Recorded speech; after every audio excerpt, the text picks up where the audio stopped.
how to make the trending CapCut template videos in TikTok. So let's see through this video. To make the video, you must have downloaded TikTok and also the CapCut app. After that, open up your TikTok and go to the video that uses the template that you like, or you can either tap in the search bar and search for the template of the CapCut. After that, simply tap on the CapCut try this template option, and after tapping, you open up with this page.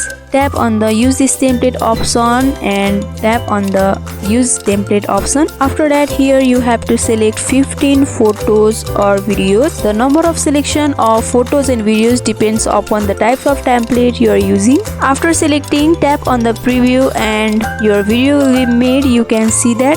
After that, you can automatically export it to TikTok without any watermark of CapCut app. After that, you will be able to see your made video in the TikTok, and after exporting, you can either post in story or you can either post to your profile. So in this simple step, you can use the trending CapCut template in your TikTok. So I hope this video was helpful. Don't forget to like, comment, share and subscribe our channel for more helping videos like this. If you need any tutorial videos on any topics, don't hesitate to comment down below and let us know. Thank you for watching till the end.